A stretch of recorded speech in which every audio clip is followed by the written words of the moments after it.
Jake asked Bethany and I to do the lesson this week, so you can just enjoy if you want, but it's not going to be nearly as polished as Jake's professional beauty last week was. But bear with us, and we will try to get through. So, we are going with the same theme of a faith-filled life and what that looks like, what that means. And we're going to review a little bit from last week, which was the life of Abraham. And actually, today's lesson's through Abraham as well. So I'm guessing because he was such a man of faith, we are going to study him. So just kind of going over what last week was. What does it look like to have a faith-filled life? And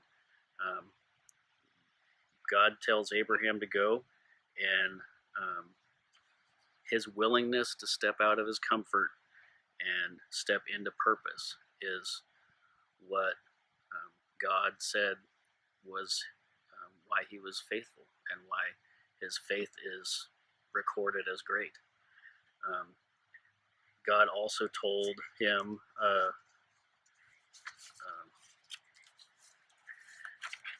or last week in the lesson, Jake had some really good, call them one-liners, but they weren't jokes. They were like quotes. And something that really stuck out to me was God's silence does not equal his absence. Just because God's maybe not like yelling at you doesn't mean he's not there. And that's kind of where faith comes in. We got to remember that even in that stillness, God's there. The other quote was, God's delayed blessings are always better than our forced fulfillment. And we studied the life of Abraham, where he kind of forced God's promise to him in a son. And so that was kind of the second thing to review was Abraham was a man of faith, but he overstepped that promise and rushed the process, so to speak, of God's perfect blessing in his life. So living a faith-filled life is about a willingness to trust that God's timing is always the best timing. And I think of all the takeaways last week, that's one that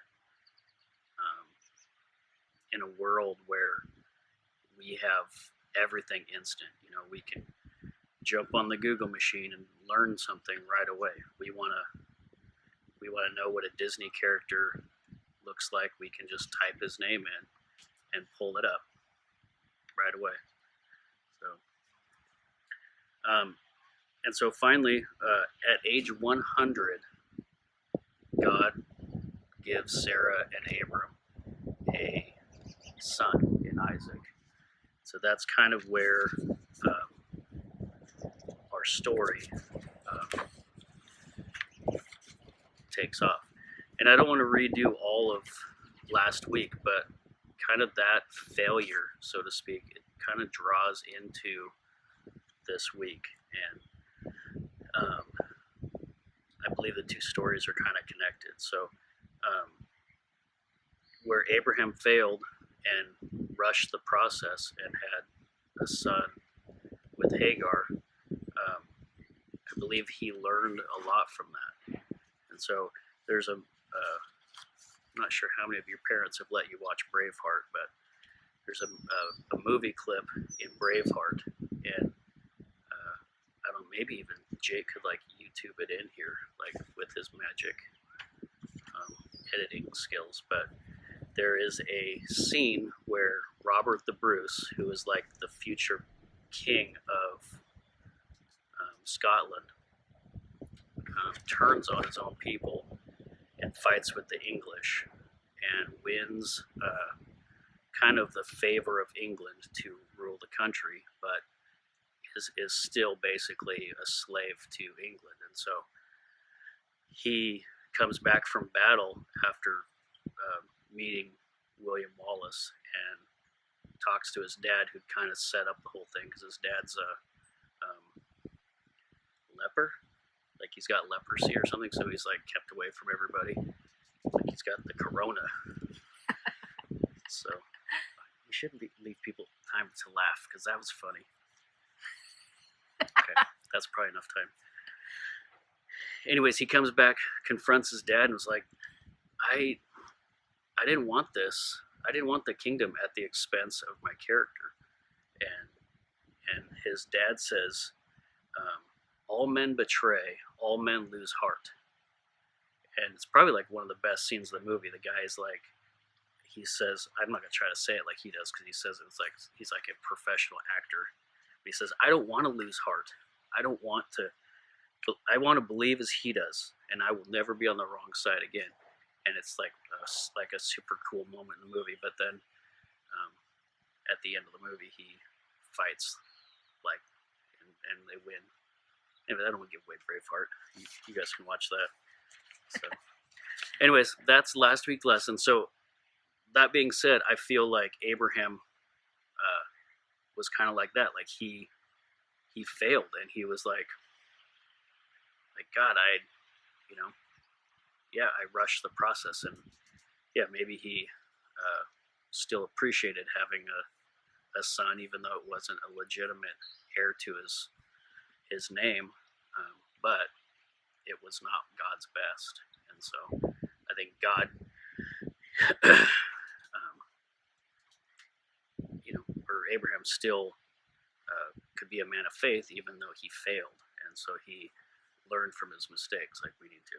So anyways, that's enough of last week. We're going to get into this week, and for that, Bethany is going to read Genesis 22, 1 through 14. And go ahead. It's a lot of verses. Sometime later, God tested Abraham. He said to him, Abraham. Here I am, he replied. Then God said, take your son, your only son, whom you love, Isaac, and go to the region of Moriah. Sacrifice him there as a burnt offering on a mountain I will show you. Early the next morning, Abraham got up and loaded his donkey. He took with him 2 of his servants and his son Isaac. When he had cut enough wood for the burnt offering, he set out for the place God had told him about. On the 3rd day, Abraham looked up and saw the place in the distance. He said to his servants, stay here with the donkey while I and the boy go over there. We will worship, and then we will come back to you. Abraham took the wood for the burnt offering and placed it on his son Isaac, and he himself carried the fire and the knife. As the 2 of them went on together, Isaac spoke up and said to his father Abraham, Father? Yes, my son, Abraham replied. The fire and the wood are here, Isaac said, but where is the lamb for the burnt offering?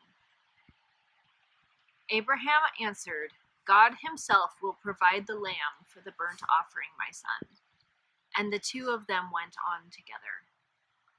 When they reached the place God had told him about, Abraham built an altar there and arranged the wood on it. He bound his son Isaac and laid him on the altar on top of the wood. Then he reached out his hand and took the knife to slay his son. But the angel of the Lord called out to him from heaven, Abraham, Abraham! Here I am, he replied. Do not lay a hand on the boy, he said. Do not do anything to him. Now I know that you fear God, because you have not withheld from me your son, your only son. Abraham looked up, and there in a thicket he saw a ram, caught by its horns. He went over and took the ram and sacrificed it as a burnt offering instead of his son. So Abraham called that place, the Lord will provide. And to this day it is said, on the mountain of the Lord it will be provided. Thank you very much. So kind of a crazy, weird, kind of cool story. a lot of stuff that maybe on the surface looks super odd. But I think it's also when you get down deeper, it looks like God's character really shines through. So I think to get the full value of it, kind of just some quick observations. Like this wasn't a God saying, "Hey, take a quick trip, jump in the Jeep and head over there." They had to do work, cut wood, and prepare for a trip. It took him 3 days to go from where he was to where God wanted the work done. And so we maybe think faith is oh, I'm just going to take care of it right now and it's done. But God was like, no, you're gonna do this thing, and it's gonna take some work, and it's gonna be a 3-day trek to go be obedient. And so, just on the surface, that's a crazy request, and I think that's one of the things that makes Abraham so special is that he was like, okay, Lord, I'm going to be obedient. I'm going to have faith in your character and who you are, and do what you're asking. On the next thing, I mean, Isaac's not he's not a 2-year-old. He's old enough to carry a big bundle of wood. I'm not sure how much a sacrifice needs. I haven't had to do that in a while, but I don't like carrying an armload of wood into the house to heat the house. So I mean, it's probably a fairly substantial amount, and Isaac wasn't like a little kid. So I'm not sure exactly how old he was, but old enough that he could comprehend what was going on. And again, Isaac was, trusting his dad that it's all good. So kind of when you look at it, you kind of feel sorry for Isaac. You kind of feel sorry for Abraham. You're like, it's kind of a messed up situation, and you want to try to, maybe make sense of it. But faith isn't always like that. We don't always get to see the steps A through Z. I mean, that's a lot of steps, but A through E. So, and then kind of another spot that hit me on that was Abraham's faith was shown before he even raised the knife. He was walking up the hill, and Isaac was like, I think he's probably like a 16-year-old, something like that, kind of, because he was like, hey, Boomer, you forgot the animal. You got all the other stuff, and I don't know about you, but being called Boomer, I was like, I'd be like ready to, okay, we're just going to do the sacrifice right here, right now. We're done. We're not going the rest of the way. Not call me Boomer, but Abraham was patient, and he kept going. Let's give him some time to laugh, because that was funny. So, but his response to Isaac was, God will provide.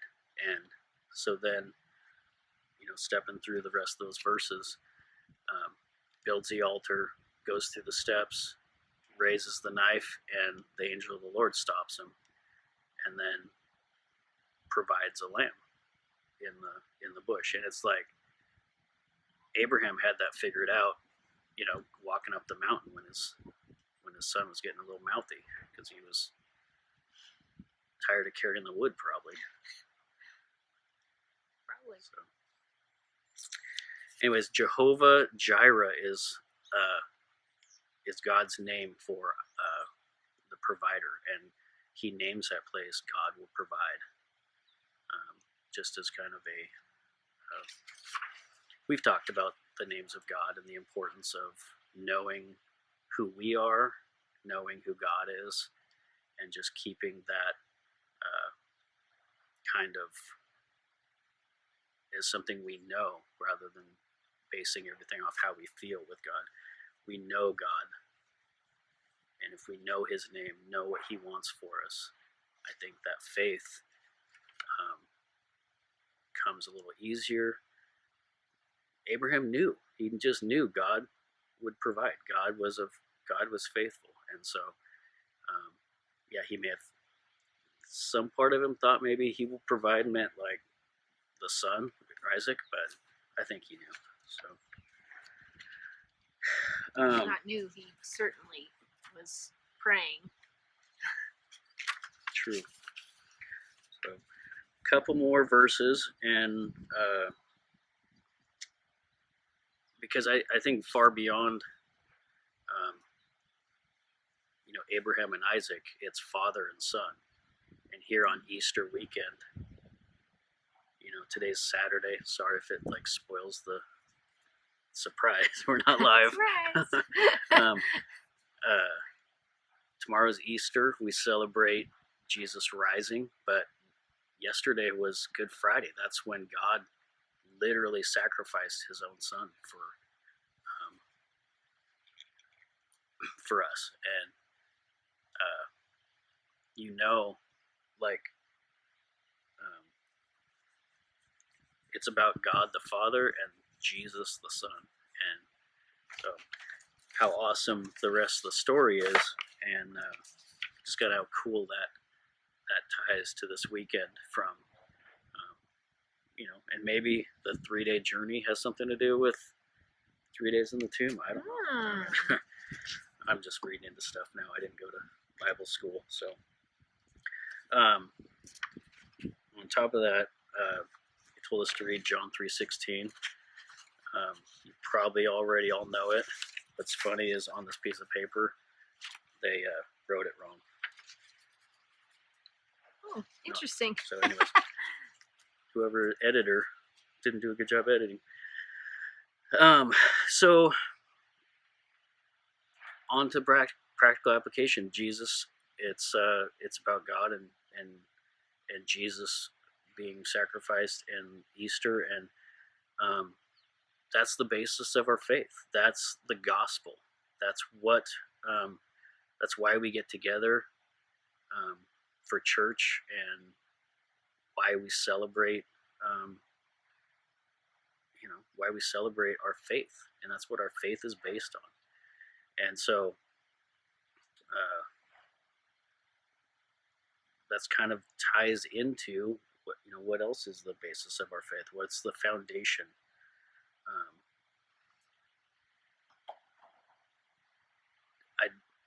In the Old Testament, Abraham didn't have the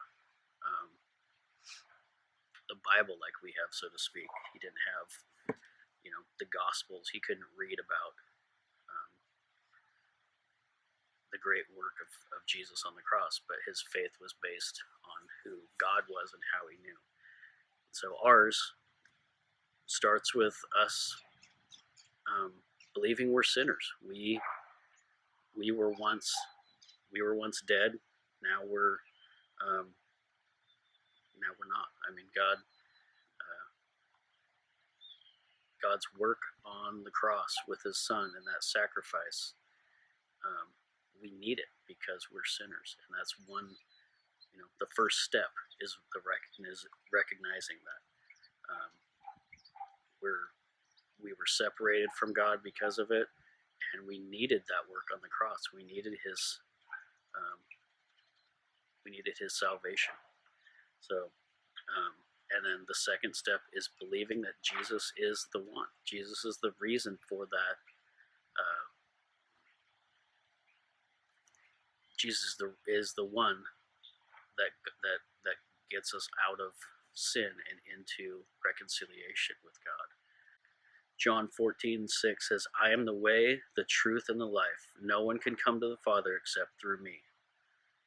And that's the basis of our faith. Faith is what brings you back to Jesus. Faith is what puts us in the right relationship with God. And faith is all about believing. In Hebrews 11:1, we've read it already. past few weeks, but faith shows the reality of what we hope for. It's evidence of things we cannot see. And Mark 16:16 says, anyone who believes and is baptized will be saved, but anyone who refuses to believe will be condemned. So in closing, I don't know where you guys are at today. It's Easter. We kind of just celebrated the day of days for Christians. It's what is the basis of our faith. Each of us are on a path, and Jesus is the only path that leads to righteousness. And I'm just going to leave it with the choice is yours. And if you've made that choice, awesome. If not, talk to some of the leaders here. Ask more questions. Continue down the path. We love you guys. And anything else? You're awesome. Thank you guys.